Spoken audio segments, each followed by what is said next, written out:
नमस्कार मित्रांनो, स्वागत आहे आपल्या चॅनलवर जॉब विथ भूषण. तुमच्यासाठी एक चांगली जॉब ऑपॉर्च्युनिटी घेऊन आलो मित्रांनो. ही जी भरती निघालेली आहे इंडियन नेव्हीकडून. ट्रेन्समॅन स्किल बेसिस इथं व्हॅकन्सी असणार मित्रांनो. टोटल इथं ट्रेन्समॅन साठी इथं स्किलसाठी टोटल इथं 1266 पदांसाठी व्हॅकन्सी निघालेली आहे. इथं आपल्याला अप्लाय करण्यासाठी एज्युकेशन क्वालिफिकेशन रिक्वायर्ड असणार आहे. 10वी पास प्लस ITI पासवाल्यांसाठी तर ट्रेडनुसार व्हॅकन्सी असणार आहे. कोणत्याही प्रकारची फी नसणार आहे अप्लाय करण्यासाठी.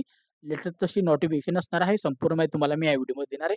तर व्हिडिओ शेवटपर्यंत नक्की बघायचा. चॅनल नवीन असेल चॅनल सबस्क्राईब करून ठेवायचं, बेल आयकॉनला प्रेस करून ठेवायचं आहे. आणि आपल्या टेलिग्राम चॅनल, WhatsAppवर, Insta ID, Facebook आयडीला फॉलो करून ठेवायचं. चला तर मग सुरू करूया व्हिडिओला. आता ही जी व्हॅकन्सी निघालेली आहे मिनिस्ट्री ऑफ डिफेन्स करून व्हॅकन्सी असणार आहे. रिक्वायरमेंट जी असणार आहे सिव्हिलियन पर्सनल इंडियन नेव्हीसाठी व्हॅकन्सी असणार आहे. जे की इथं रिक्वायरमेंट असणार ट्रेन्समॅन स्किल बेसिस व्हॅकन्सी असणार आहे. Okay. Ex naval apprenticeships only. Okay. तर नोटिफिकेशन जे असणार आहे मित्रांनो, Indian Navy invite for eligible candidates ex naval अपेंडिशिप्सवाले इथं अप्लाय करू शकता. ओके. म्हणजे ग्रुप सीची भरती असणार आहे. ट्रेड स्किल असणार आहे त्यासाठी. ओके. नॉन ग्रॅज्युएट पोस्ट असणार आहे. ओके. डिपार्टमेंट वाईज व्हॅकन्सी असणार आहे ट्रेडनुसार. याच्यामध्ये अपेंडिशिप ट्रेड असणार आहे, कॅटेगरी वाईज व्हॅकन्सी. आता एक्झिक्युटिव्हसाठी इथं व्हॅकन्सी आहेत. Fitter fitter crane operator, crane ऑपरेटरसाठी. ओके. ओके. स्टील इंडस्ट्रीसाठी टोटल इथं कॅटेगरी वाईज 49 व्हॅकन्सी बघायला मिळतात. ओके. त्यानंतर आपल्याला सिव्हिल वर्करसाठी असणारी व्हॅकन्सी, बिल्डिंग कन्स्ट्रक्शनसाठी 17 व्हॅकन्सी टोटल ऑफ. इलेक्ट्रिशियनसाठी, इलेक्ट्रिशियन पॉवरवाल्यांसाठी 172 व्हॅकन्सी. इलेक्ट्रॉनिक्स अँड गायरोसाठी इथं व्हॅकन्सी असणार आहे. Computer fitter, IT. त्यानंतर इथं मेकॅनिकल सॉलिड कोपासाठी. ओके. इथं 50 व्हॅकन्सी बघायला मिळतात. त्याच्यानंतर आपल्याला पॉन्ट्रीसाठी व्हॅकन्सी आहे. पॉन्ट्रीबँडवाले अप्लाय करू शकता. 9 व्हॅकन्सी असणार आहे. हेड इंजिनसाठी इथं मेकॅनिकल डिझेल मेकॅनिकलवाले अप्लाय करू शकता. 121 व्हॅकन्सी असणार आहे. एस्टिमेशनसाठी इथं एस्टिमेशन मेकॅनिकल इंजिनिअरवाले अप्लाय करू शकतो. तर 9 व्हॅकन्सी बघायला मिळतात. त्यानंतर इथं मशीनसाठी मशिनरी टर्नर अँड ऑपरेटरसाठी ॲडव्हान्ससाठी 56 व्हॅकन्सी बघायला मिळतात. मेकॅनिकलसाठी इथं व्हॅकन्सी असणार आहे. फिटर अँड मशीन इंजिनसाठी इथं उप्यांसाठी 144 व्हॅकन्सी कॅटेगरी वाईज. मशिनी सिस्टमसाठी इथं पाईप फिटर अँड प्लंबरसाठी इथं व्हॅकन्सी असणार आहे. टोटल ऑफ इथं 79 व्हॅकन्सी. त्याच्यानंतर इथं मशिनिस्टसाठी इथं व्हॅकन्सी असणार आहे. मेकॅनिकलसाठी मेकॅनिकल इस्टिमेशन मेकॅनिकलवाले इथं अप्लाय करू शकता. टोटल 23 व्हॅकन्सी असणार आहे. मेटलसाठी इथं व्हॅकन्सी असणार आहे. स्विफ्ट राईटसाठी इथं व्हॅकन्सी असणार आहे. चांगली अपॉर्च्युनिटी आपल्याला असणार आहे. इथे 217 पदांसाठी भरती असणार टोटल. मिल राईटसाठी इथे व्हॅकन्सी असते 28 व्हॅकन्सी. रिप्रेझेंटेशन एसीसाठी एसी अँड मशिनरीसाठी 17 व्हॅकन्सी असणार आहे. शिप बिल्डिंगसाठी इथं काहीच येते. शिप राईट अँड हुड रेडरसाठी इथं 226 व्हॅकन्सी असणार आहे. उप्यांसाठी इथं इलेक्ट्रॉनिक्ससाठी इथं कॉम्प्युटर IT साठी इथं टोटल ऑफ 49 व्हॅकन्सी असणार आहे. ओके. याच्यामध्ये टोटल ऑफ इथं 1266 व्हॅकन्सी असणार आहे कॅटेगरी वाईज. ओके. आता याच्यामध्ये बॅकलॉग व्हॅकन्सी वगैरे तुम्ही बघू शकता. ट्रेड वगैरे दिलेलं आहे. एक्झिक्युटिव्हसाठी 20 व्हॅकन्सी असणार आहे. 20 व्हॅकन्सी बॅकलॉगसाठी. ओके. SC ST OBCला. वर्क सिव्हिल वर्कसाठी 3 व्हॅकन्सी. इलेक्ट्रिशियन गायरोसाठी 2 व्हॅकन्सी. हेड इंजिनसाठी 2 व्हॅकन्सी.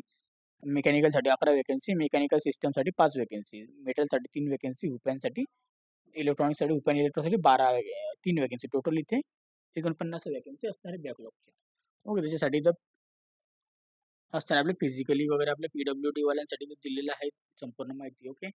PWD कॅटेगरीला कोण कोण अप्लाय करू शकतो. त्याच्यानंतर दिलेलं ॲडव्हर्टाइजमेंट दिलेलं कॅटेगरी वाईज संपूर्ण माहिती दिलेलं आहे याच्यामध्ये. त्याच्यानंतर आता वरती जाऊया आपण. आता याच्यामध्ये आपल्याला एज्युकेशन क्वालिफिकेशन रिक्वायर्ड असणार आहे. मॅट्रिफिकेशन आपल्याला पास झालेलं पाहिजे मित्रांनो. 2 वर्षाचा आपल्या इथं अपेंटिसशिप झालेली पाहिजे. कुठे? आर्मी, नेव्ही, एअर फोर्समध्ये. तरच आपण इथं अप्लाय करू शकतो. ओके. अपेंटिसशिप नंतर आपण इथं रेग्युलर वगैरे जॉब केलेला असेल कुठे तरी पण आपण अप्लाय करू शकतो. ओके. चांगली अपॉर्च्युनिटी आपल्याला बघायला मिळते. नेचर ऑफ ड्युटीज आपल्याला चांगली अपॉर्च्युनिटी आहे ट्रीटमेंटसाठी. ओके. आपले ब्रँच असतात त्या जॉब रिगार्डिंग सगळं इथे प्रोफाईल दिलेलं आहे.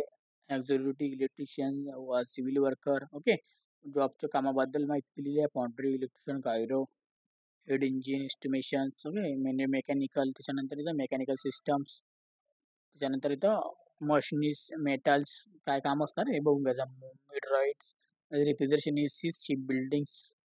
ओके. अशा पद्धतीची दिलेली आहे माहिती. त्यानंतर आपल्याला इथं 18 ते 25 वर्षापर्यंत आपण अप्लाय करू शकतो. त्यासाठी आपल्याला इथं कॅटेगरी वाईज सूट पण असणार आहे. एस-सी-एस-टीला 5 वर्षाची सूट, ओ-बी-सीला 3 वर्षाची सूट, पी-डब्ल्यू-डीला 10 वर्षाची सूट असणार आहे, यू-आरसाठी 13 वर्षाची सूट असणार आहे, ओ-बी-सीसाठी आणि एस-सी-एस-टीला 15 वर्षाची सूट असणार पी-डब्ल्यू-डीमध्ये. ओके. म्हणजे टू सर्व्हिस कधी आपण 3 वर्षाची केली असेल तरी पण तुम्हाला इथं 5 वर्षाची सूट भेटू शकते. ओके. तर आपल्याला एक सर्व्हिसमॅनला सूट असणार आहे, डिपार्टमेंटल कॅन्डिडेटला सूट असणार आहे, महिलांना सूट असणार आहे आणि इथं स्पोर्ट्समॅनला सूट असणार आहे. चांगली पॉझिटिव्ह असणार आहे. आपल्याला इथं क्लचर ऑफ डेट्सच्या बद्दल इथं माहिती दिलेली आहे. मोड ऑफ सिलेक्शन जे असणार आहे, एक्स नवल अपेंडिशिप्सवाल्यांचं असणार आहे. स्क्रीनिंग अपेंडिशिप्स असणार आहे, शॉर्टलिस्टेड अपेंडिशिप असणार आहे. रायटिंग एक्झामिनेशन आपल्याला द्यावी लागणार. त्याच्यामध्ये आपल्याला हिंदी इंग्लिश लँग्वेजमध्ये आपण देऊ शकतो. 100 मार्कांची परीक्षा असणार आहे, 100 क्वेश्चनसाठी. जनरल इंटेलिजन्स आहे, रिजनिंगचे 30 मार्क, जनरल अवेअरनेसचे 20 मार्कांची क्वेश्चन असणार आहे. 20 मार्क 20 क्वेश्चन, कॉम्प्युटर ऑप्शनचे 30 क्वेश्चन 30 मार्कांसाठी, इंग्लिशचे 20 क्वेश्चन 20 मार्कांसाठी. टोटल ऑफ क्वेश्चन 100 असणार आहे. 100 क्वेश्चन 100 मार्कांसाठी 2 तासाचा टाइम असणार आहे. सिलेबस तुम्हाला एक्झामिनेशनचा दिलेला आहे. जनरल इंटेलिजन्सचा, रिजनिंगचा, जनरल अवेअरनेसचा आणि कॉम्प्युटर ऑप्टिट्यूड इंग्लिशचा आपल्याला तो वाचून घ्यायचा आहे. ओके. डेट ऑफ आपलं एक्झामिनेशन जे असणार आहे तुम्हाला ईमेल ॲड्रेस आणि मोबाईल नंबर आणि वेबसाईटच्या मार्फत नंतरून कळवण्यात येईल. मुंबईला तुमची एक्झामिनेशनची असणार आहे. ओके. पी-डब्ल्यू-डी वाल्यांसाठी तर सगळी माहिती दिलेली आहे. क्वेश्चन बद्दल इथं माहिती दिलेली आहे. प्री अपॉइंटमेंटसाठी तर माहिती दिलेली आहे. ओके. ऑनलाईन आपली जी चालू होणार आहे इथं फॉर्म भरण्यासाठी ऑनलाईनसाठी, तर ऑनलाईन ओपनिंग आपली चालू होणार आहे इथं 13 ऑगस्ट 2025 पासून. तर 21 दिवस असणार आहे 13 ऑगस्टपासून पुढचे 21 दिवस. ओके. 13 ऑगस्टपासून आपल्याला टाईम आहे अजून बारे. आता लेटेस्ट नोटिफिकेशन असल्यामुळे तुम्हाला मी माहिती देऊन देतोय.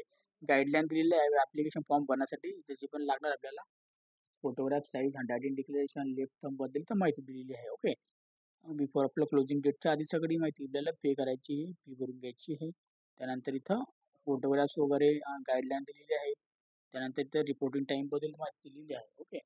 इथे इंडियन सिटिझनशिपवाले अप्लाय करू शकता, काहीही हरकत नाही. ओके.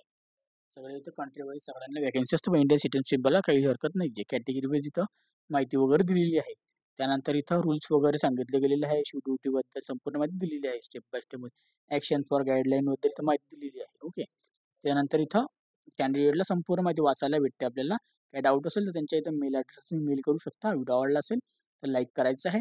काही तुम्हाला डाऊट असेल कमेंट बॉक्समध्ये कमेंट करा. नाहीतर मला तुम्ही Instagram, Facebookला मेसेज करा. त्याची लिंक तुम्हाला डिस्क्रिप्शन बॉक्समध्ये मिळून जाईल. तुम्हाला जर PDF फाईल डाउनलोड करायचं असेल तर टेलिग्राम चॅनल, WhatsApp ग्रुप पण तुम्ही डाउनलोड करू शकता. त्याची पण लिंक तुम्हाला डिस्क्रिप्शन बॉक्समध्ये मिळून जाईल. ओके. अप्लाय करण्याची लिंक तुम्हाला डिस्क्रिप्शन बॉक्समध्ये देऊन देईल. 13 ऑगस्टपासून तुमचे फॉर्म चालू होणार आहे. 13 ऑगस्टपासून तर आपल्या पुढचे 21 दिवस म्हणजे तुम्ही एंडिंगपर्यंत भरू शकता ऑगस्टच्या फॉर्म. ओके. चांगली अपॉर्च्युनिटी आपल्याला असणार आहे. काही डाऊट असेल तर कमेंट बॉक्समध्ये कमेंट करा. व्हिडिओ आवडला असेल लाईक करा. जास्तीत जास्त मित्रांना शेअर करा. चॅनलला पहिल्यांदा असं सबस्क्राईब करा. बेल आयकॉनला प्रेस करा. तुमच्यासाठी नवीन जॉब अपॉर्च्युनिटी घेऊन असतो आपल्या चॅनलवर. असा जॉब अपॉर्च्युनिटीसाठी आपण भेटू आणि नेक्स्ट व्हिडिओमध्ये. तोपर्यंत जय हिंद मित्रांनो. थँक्यू.